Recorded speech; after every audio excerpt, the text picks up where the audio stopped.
Hello everyone, and Easter greetings from Christ's Church Rye.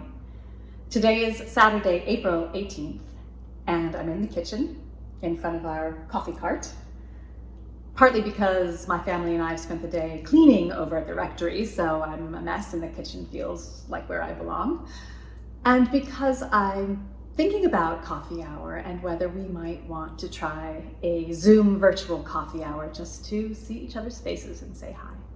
So look for news about that. Tomorrow is the second Sunday of Easter, and it's known in the church traditionally as Low Sunday, partly because after all the big services and the festival day of Easter, everything sort of settles back down to normal. But also because attendance tends to be quite low on this Sunday in the church year, which is a shame because the one story we hear every single second Sunday of Easter is the story of doubting Thomas. And you probably know this story. Thomas is one of Jesus' disciples. He's sometimes called the twin. He's the one when Jesus said on the night before he died, "I go to prepare a place for you and you will know the way to where I am going." And Thomas says, how can we know the way? We don't know the way. We don't know where we're going.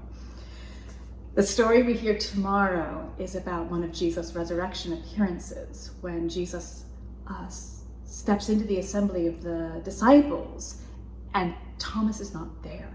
And the disciples excitedly tell him about it, and Thomas says, "I won't believe until I can see with my own eyes and put my fingers in the holes in his hands and side." And of course, so many of us who struggle at times with doubt and with exactly what we believe can find in Thomas both a sort of a soulmate and an inspiration, because Jesus does return and invite Thomas into that intimate way of knowing him and believing. And of course, Jesus says at the end of the story, you believe because you've seen. Blessed are those who believe who have not seen, which is all of us. So I wanted just to read a little bit from a wonderful book by Frederick Buechner called Peculiar Treasures. And it's sort of it's called a biblical who's who. And here's what he says about Thomas.